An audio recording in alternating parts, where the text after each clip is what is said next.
राधे प्रिय दर्शकों, आज हम सुनेंगे परम पूज्य प्रेमानंद जी महाराज के मधुर वचनों को, जो हमें भक्ति, प्रेम और जीवन की सच्चाई से जोड़ते हैं। आइए मन को शांत करके ध्यानपूर्वक सुनते हैं उनके अनमोल संदेश को। वीडियो को ध्यानपूर्वक अंत तक जरूर सुनें। तो चलिए शुरू करते हैं। उनसे चंद्रानना सखी ने पूछा, हे प्रियाजू, हे राधे, परम सौभाग्यदायक महान पुण्यजनक श्री कृष्ण की प्राप्ति कैसे होती है? आज हम सुनेंगे प्रियाजू से पूछा। प्रेमानंद जी महाराज के मुख से गोवर्धन प्रियाजू ने कहा, गोवर्धन बहुत जल्दी श्री कृष्ण की प्राप्ति कराने में समर्थ है पूजा श्री तुलसी महारानी जी। पर की जाती है। प्रियाजू का बताया हुआ उपाय जानेंगे श्री वृंदा सखी, अंत तक जरूर ये वृंदावन की अधिष्ठात्री देवी हैं। वीडियो को लाइक जरूर ये वृंदावन की पूरी व्यवस्था को देखती हैं। प्यारे जो के नित्य केली की व्यवस्था करती हैं और इनकी कृपा के बिना कोई वृंदावन में प्रवेश नहीं कर सकता। ये हमारी प्यारी जो की प्रिय सखी वृंदा सखी श्री तुलसी महारानी जी। चंद्रानना सखी ने कहा, ये परम सौभाग्यदम राधे महापुण्यम वरप्रदम श्री कृष्ण श्यापि लभ्यर्थम, तो उनका तुलसी सेवनम मतम। मेरे मत में यदि तुलसी जी की सेवा की जाए, तुलसी जी का यदि स्पर्श हो जाता है, तुलसी जी का नाम कीर्तन किया जाता है, तुलसी जी को प्रणाम किया जाता है, तुलसी जी का वृक्ष लगाया जाता है, तुलसी जी को जल अर्पित किया जाता है और तुलसी दल से नित्य भगवत सेवा की जाए, तो बहुत जल्दी श्री कृष्ण प्रसन्न हो जाते हैं। प्रतिदिन जो तुलसी जी की भक्ति करता है, तुलसी का पौधा रोप करके तुलसी जी का सिंचन करना, तुलसी जी को तिलक लगाना, तुलसी जी को माला पहनाना, तुलसी जी की परिक्रमा करना, तुलसी जी को प्रणाम करना, वो कोटि सहस्त्र युगों तक ऐसा महान सुकृत होता है कि भगवान श्री कृष्ण के नित्य समीप रहता है जो तुलसी जी की सेवा करता है।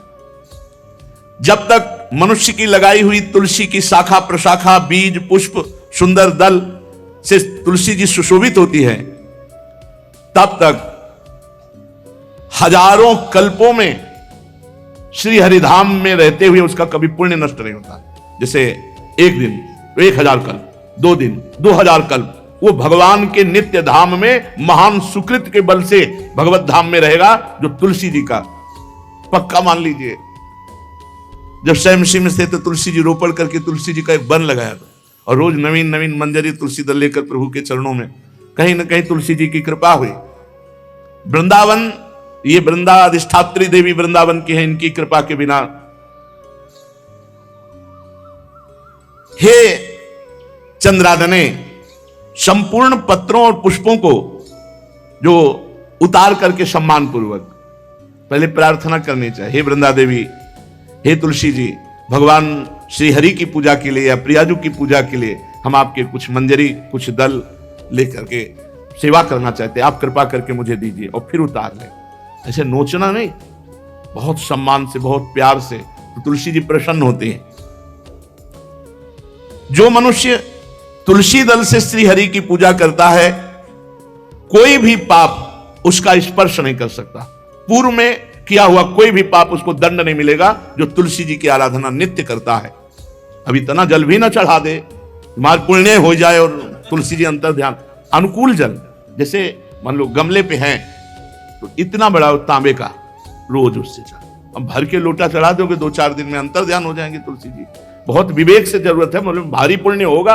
अब इतना बड़ा लोटा रोज जल चढ़ाओगे तो 2-4 दिन में पीली होके अंतर ध्यान हो जाएंगे।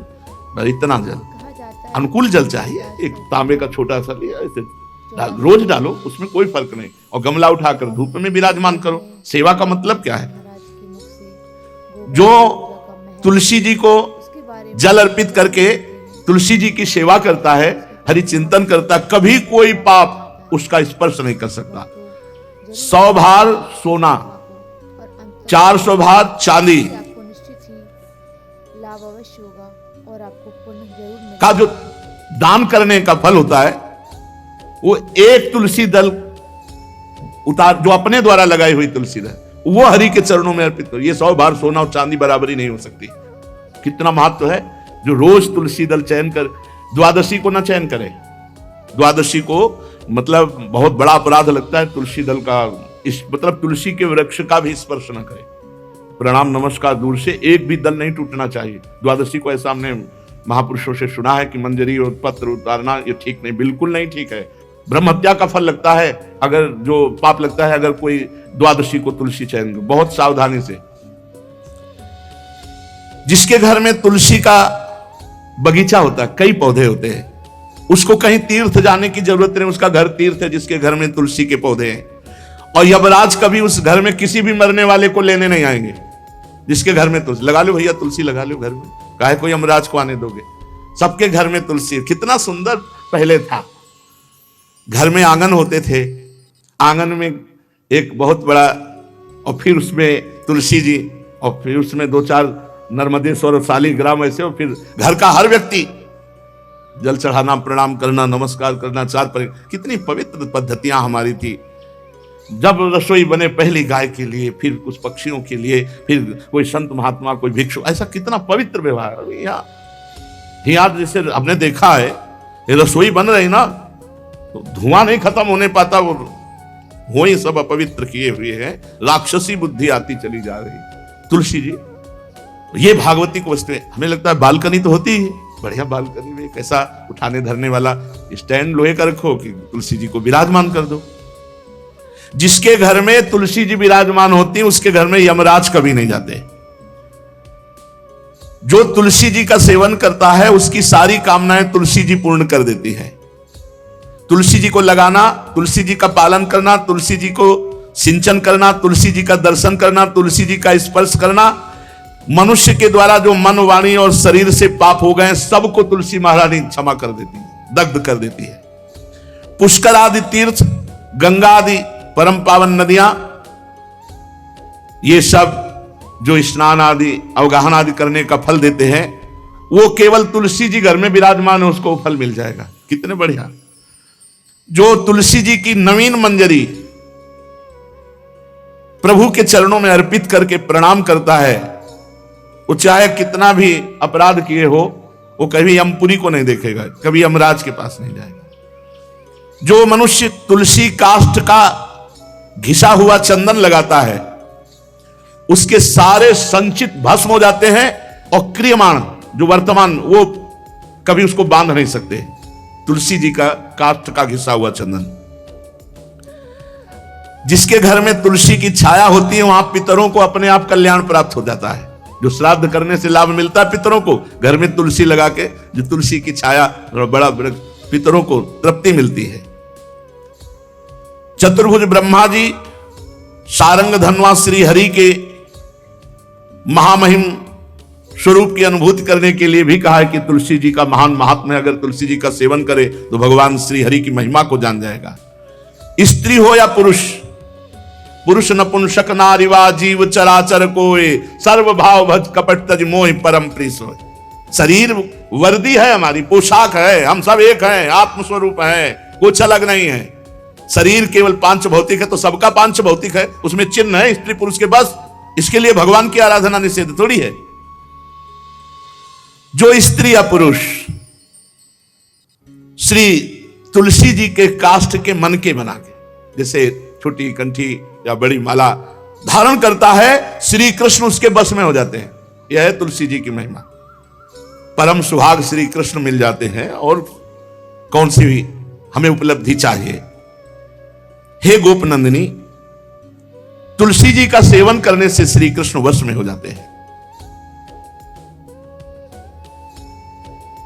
जो तुलसी की माला से नाम जप करता है, काउंटर वाली बात तो स्मृति के लिए भाई है, हम निषेध नहीं करते, नहीं बहुतों के भजन बंद हो जाएंगे, पर हम इतनी महिमा जरूर बता देते हैं कि तुलसी माला से जो नाम जप किया जाता है, उससे आध्यात्मिक सिद्धि बहुत जल्दी होती है। गुरुदेव भगवान कहते थे, जो अंगुलियों से रगड़ होती है मन का से, उसमें आध्यात्मिक ऊर्जा शक्ति तुलसी माला से। प्लास्टिक पर भाई करो, निषेध नहीं कह रहे, बंद हो जाएगा वो भी राधा राधा कहना, वो हमें बंद नहीं करना। हम कह रहे तुम जैसे बने वैसे करो, लेकिन माला का बहुत बड़ा प्रभाव है। तुलसी परम पवित्र भगवान श्री हरि की प्रिया, और उनके काष्ठ को जब हम ऐसे ऐसे नाम के साथ, तो विशेष ऊर्जा शक्ति, आध्यात्मिक शक्ति हमें जागृत होती है। हो सके जिनको ऐसा बन सके तो छोटी एक वो आती है सुमिरनी, उसको रख लो अपनी जेब में, रख लो, उससे करो। और नहीं है तो भैया तुम इसी से करो, नाम जप करो, भाव को भाव अना कालसो, नाम जपत मंगल दिस दसो। सुंदर सुंदर तुलसी जी के वृक्षों के समीप बैठ करके जो अनुष्ठान किया जाए वो बहुत लाभदायक। श्रीमद् भागवत का, गोपाल सहस्त्र नाम का कोई भी पाठ तुलसी जी के समीप विराजमान करके किया जाए। आचार्य को बुला करके तुलसी पूजन करना चाहिए, विविध प्रकार के अनुष्ठान, अरे तभी तो सब मंगल होता है। पहले था, हमने देखा है 4 बजे माताजी दरवाजे के सामने लीपती, रोज का काम, जो पुराने घरों में देहरी के आगे आके 4 बजे लीप करके वहां अपना चौक पूर के दीपक जला, तो क्या पवित्रताएं थी, क्या मंगल था। जब किसी को निमंत्रण दिया जाता था सबके पैर धोए जाते थे, सुंदर बिछौना बिछा करके और उसमें बैठ कर पत्तल और रज के सकोरा कुल्हड़ ऐसे भोजन पाया, कितना पवित्रता।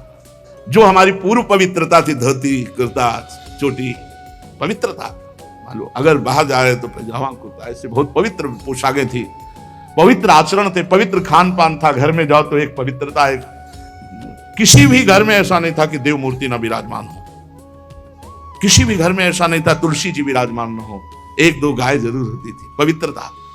अब तो बड़ा विचित्र, ये भारतीय गौएं जो श्वेत रंग की, जो अरुण रंग की, जो सींग वाली हैं, वो उनका आप दुग्ध देखिए, दूह कर रख दीजिए, स्वर्णिम कांति छाई मिलेगी। ये हमारी भारतीय पद्धति है, हविष्यान्न, इससे देवताओं का, भगवान का, सबका अभिषेक पूजन होता है।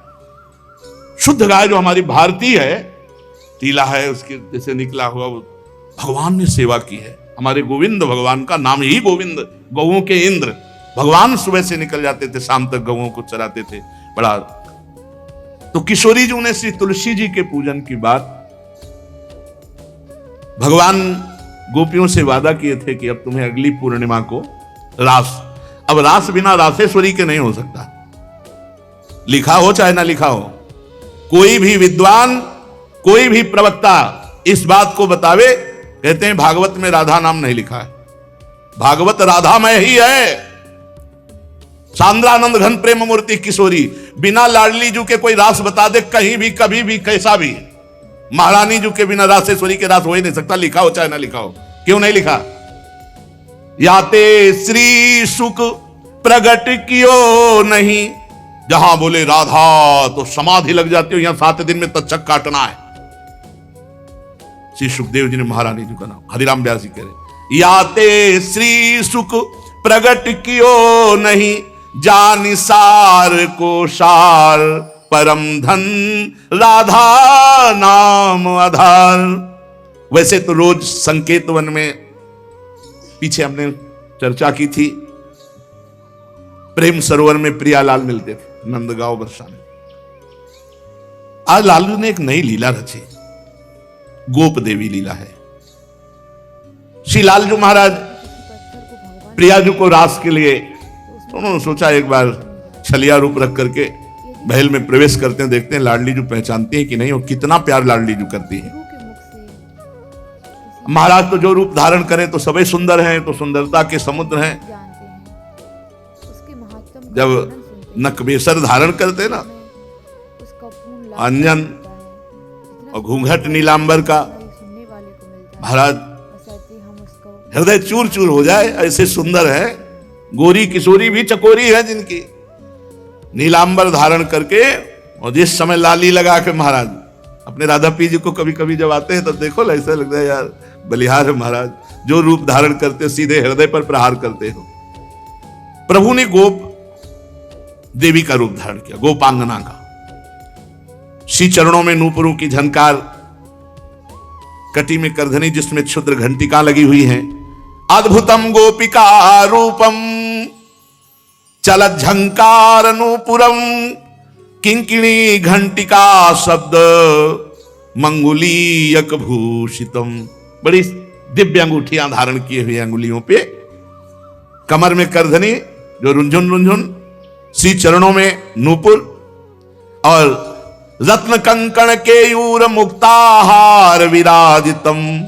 कलाइयों में रत्न जटित कंगन, बीच बीच में चूड़ियां, कंगन ऐसे, बाजूबंद, कंठा, मोतियों के हार और शीश फूल, केशपास, बेणी रचना, नासिका में मोती की बुलाक, बेसर और अलकावली, घुंघराली अलकावली, श्याम वर्ण के केश, ऐसा रूप धारण किया जो देखे मुग्ध हो जाए श्याम सुंदर को।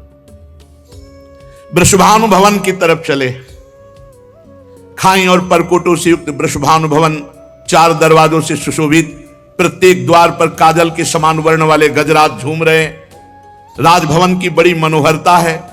उस मंडप प्रांगण में वायु के समान वेग वाले घोड़ों से अंगरक्षक महल की रक्षा करने वाले चारों तरफ दौड़ रहे वृषभानु भवन में। और बड़ी ही सुंदर सुंदर गौएं धर्म धुरंधर बलवान सांड रमा रहे। बहुत से गोपाल बंशी वेद धारण किए हुए उनको संभाल रहे हैं। वृषभानु जी का भवन क्या है, ऐसा लगता है कि विश्वकर्मा ने पूरी कला कौशल लगा दी।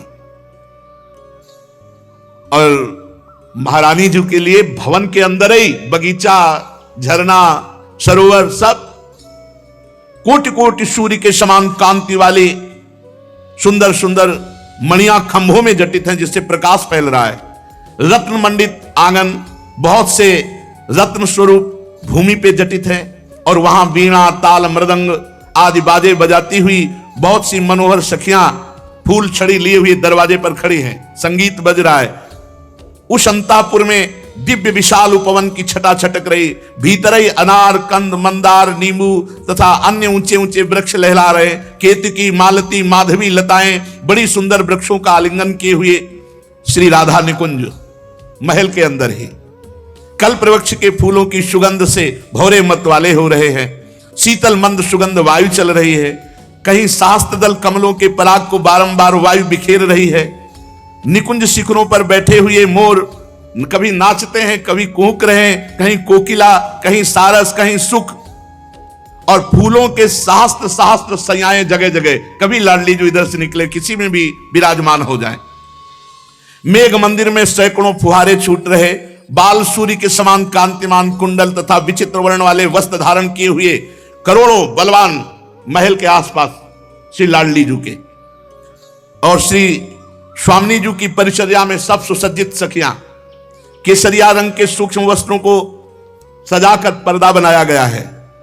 जलज पुष्प, थलज पुष्प जगह जगह पल्लव बिखेरे गए हैं और घुटनों तक पुष्पों का पराग महारानी जो चलेंगे।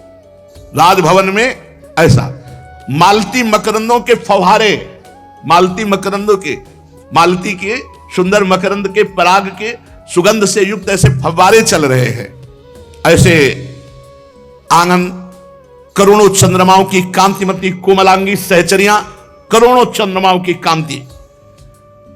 धीरे धीरे वहां सब निरीक्षण परीक्षण। श्री वृषभानुनंदिनी श्री किशोरी जी की सेवा में सहस्त्रों ऐसी सुंदरियां, जैसे चंद्रमा के उदय होने से ताराओं की कांति फीकी हो जाती है, तो जब लाडली जी पधारती है तो ऐसे सबकी कांति फीकी हो जाती है। देखो माई सुंदरता की सीमा, ब्रजनो तरुण कदम नागरी, निरखी करत अधग्रीवा। महान गौरव लाडली जी का। श्री किशोरी जी की अगवानी करने के लिए सखियां दौड़ पड़ी। लाडली जी को संभाल संभाल के कर कमल पकड़ करके पराग मार्ग से सिंहासन पर बिठाया। फिर लाडली जी की जैसी सेवा होती, कोई चवर, कोई पंखा, कोई व्यजन, कोई पान बीड़ी। अब ये गोप सुंदरी थोड़ा घूंघट करके सकुचाती हुई कोई टोक न दे, वृषभानु भवन में पहुंची। एक सखी ने देखा फूल छड़ी से, कौन हो आप? मैं गोप सुंदरी हूं, गोप देवी। क्या कार्य है? आपकी महारानी से मिलना है, मुझे शिकायत करना है। क्या शिकायत करनी? शिकायत करना है तो बाबा से करो जाकर। वो बात बाबा से नहीं कह सकती जो बात हमारे साथ हुई है, वो बात केवल लाडली जी से कह सकती है और वही हमारा निर्णय कर सकती है। हाँ, तो कोई गंभीर बात है, गंभीर बात है। इसीलिए तो महारानी जी, कोई गोप सुंदरी आई अपने को बोल रही और वो आपसे अपना न्याय करवाना चाहती है। आदर पूर्वक उसको लाओ। पुष्पों के पावड़े जहां थे वहीं से गोप सुंदरी को घूंघट इतना किए हुए हैं, क्योंकि लाडली जी के सामने नेत्र चपलता इनकी खुल जाती है, तो इतना घूंघट किए हुए हैं। आदर से सत्कार पूर्वक पार्श्व में ही एक सिंहासन आसन डलवाया। आओ, तुम हमारी अतिथि हो, तुम्हारा स्वागत है, बैठो, कुछ खाओ पियोगी? हृदय जल रहा है, खाएं पिए क्या? नहीं, बात क्या हो गई, ऐसा क्या हृदय जल रहा है? कुछ आपको नहीं, हमारी पहले बात सुन लो और न्याय कर दो, बस हो गया। अच्छा सुंदरी, तुम्हारा स्वागत है। स्वागतम ते सखि शुभे नामधेयम बदासु में भूरि भाग्यम ममई वाद्य भवत्यागतया स्वतः। स्वागत है सुंदरी, तुम्हारा स्वागत है। मुझे ऐसा लग रहा है मेरे भाग्य से तुम आई हुई हो, क्योंकि जब मैं तुम्हारे जो अंग खुले दिखाई दे रहे हैं उनको देखती हूं तो मुझे विशेष सुख मिलता है, जैसे मेरे प्रीतम के सुख, मेरे प्रीतम की स्मृति आपके दर्शन से आ रही है।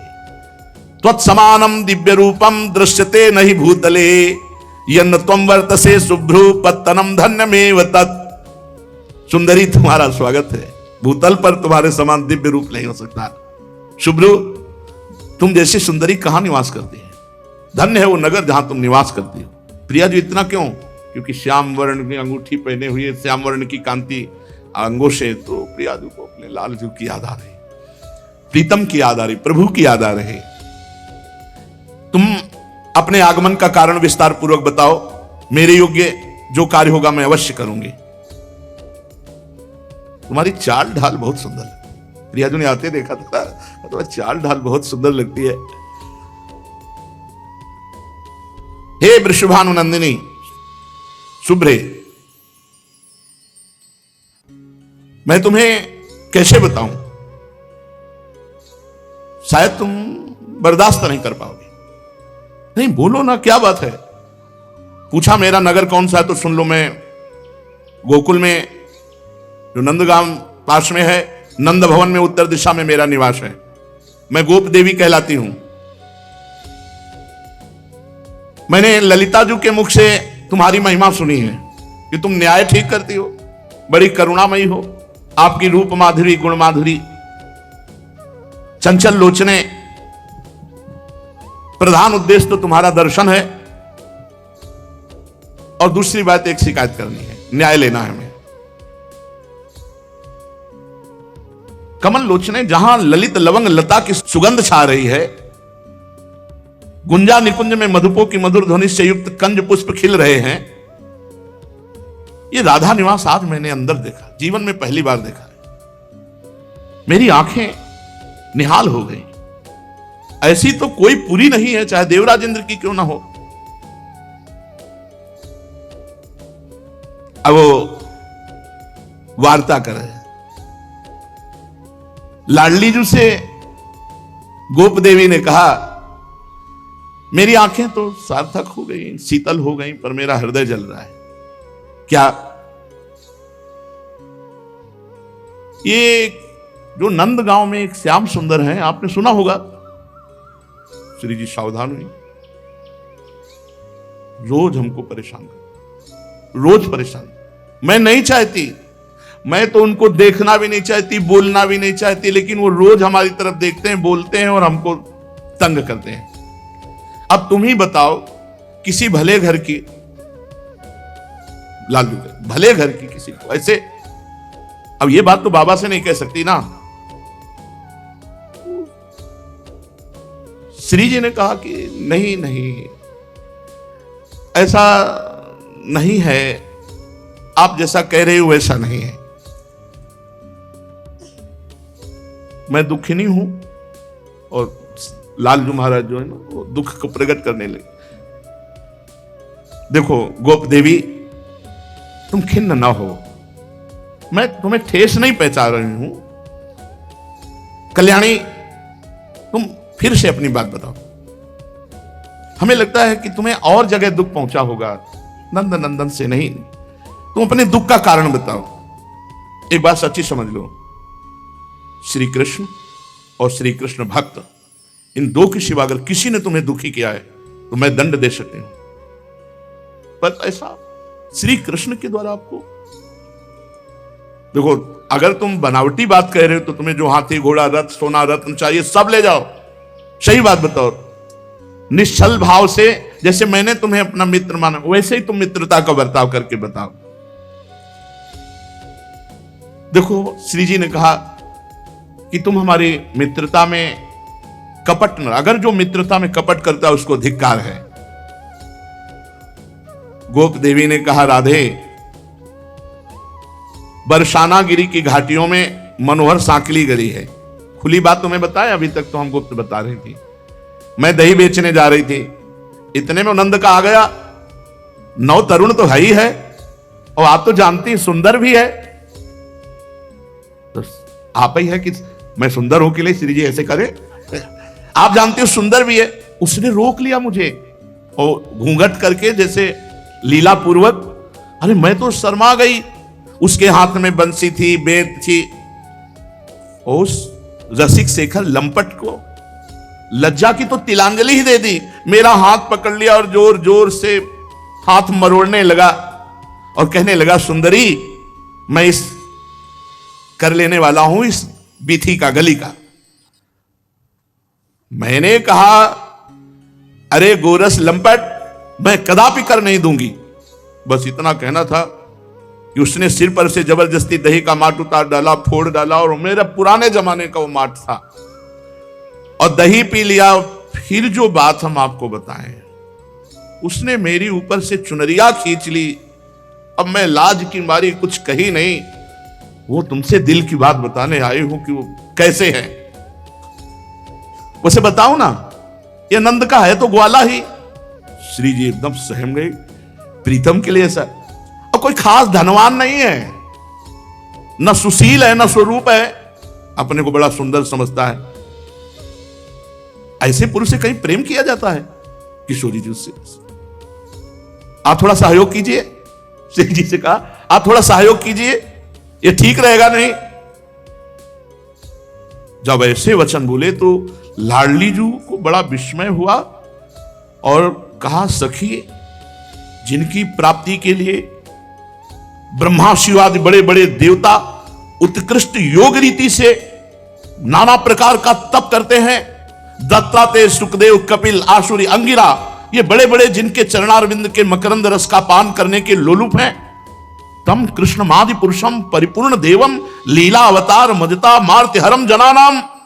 तुम ऐसे अजन्मा परिपूर्ण परम देव, लीला अवतार, सर्वजन दुखारी, भूतल भार हरणकारी, संत पुरुषों के एकमात्र आराध्य देव, तुमने श्री कृष्ण की निंदा हमारे सामने कैसे कर दी? श्री जी ने कहा, तुमने श्री कृष्ण की निंदा कैसे कर दी? तुम कहती हो ग्वाले हैं। अरे ब्रह्मादि जिनकी चरण रज की वंदना करते वो ग्वाले हैं।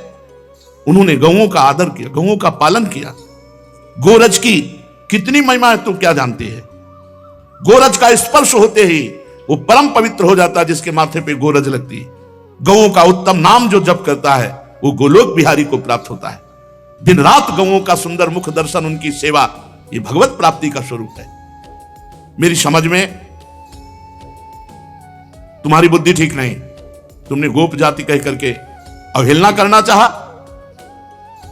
तुम कहती हो काला श्याम सुंदर, श्री कृष्ण की श्याम प्रभा विलासी सुंदर कला का दर्शन करके भगवान नीलकंठ शंकर जी, सनक सनंदन सनातन, अरे जटाजूट हलाहल विष भस्म कपाल और सर्प धारण करने वाले उनकी सुंदरता के पीछे घूमते हैं।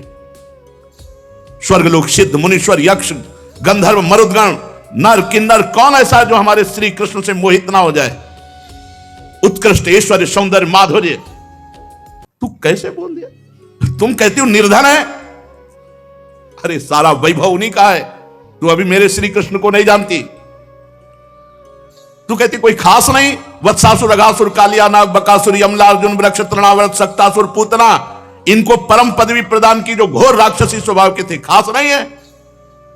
उन मुरारी के लिए तुम अपयश वाले शब्द बोले। कोटि कोटि ब्रह्मांड समूह एक एक रोमकूप में जिनके वास करते हैं, उनको तू कह रही खास कोई धनवान नहीं। पुरुषोत्तम कह रहे हो कि वो किस प्रेम करने लायक नहीं।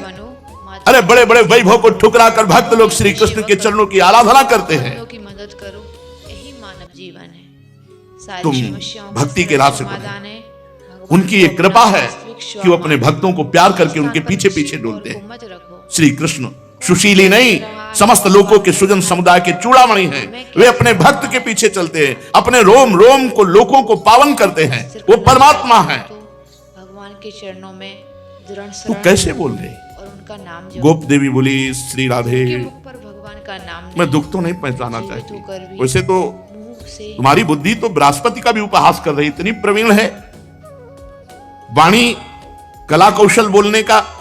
श्री राधे, हमें लगता है तुम्हें श्री कृष्ण से प्रेम है क्या? क्योंकि तुम बात सुनते ही ऐसी, तुम्हें बहुत विश्वास है श्री कृष्ण पे, तुम्हें प्रेम है श्री कृष्ण से। श्री जी ने कहा, मुझे प्रेम है श्री कृष्ण से और मुझे विश्वास है श्री कृष्ण पे। क्या तुम बुलाओगे श्री कृष्ण उपस्थित हो जाएंगे? हां, इसी क्षण। यथा गमिष्यति यदाद्य हरि परेशः किम कार्यामि भवतीम वद तरि शुभ्रू चेदागमो नहीं भवे धनमालिनः स्वम सर्वधनम च भवनम च ददामि तुभ्यम। ओहो, तुम मेरी परीक्षा लेनी चाहती है? राधे राधे प्रिय सुन सखी, आप सभी को मेरे बुलाने से मेरे श्री गुरु कृष्ण ने तेरे कभी सामने ही हार्दिक उपस्थित हो जाएंगे। शुभकामनाएं। आज हमने अगर वो नामे ना मेरे स्मरण करते हुए जो तो ये भक्त जीवन, भास्करण जी की कहानी ये आपको धन, बताई है, एक सब कहानी न्यौछावर आपको कर।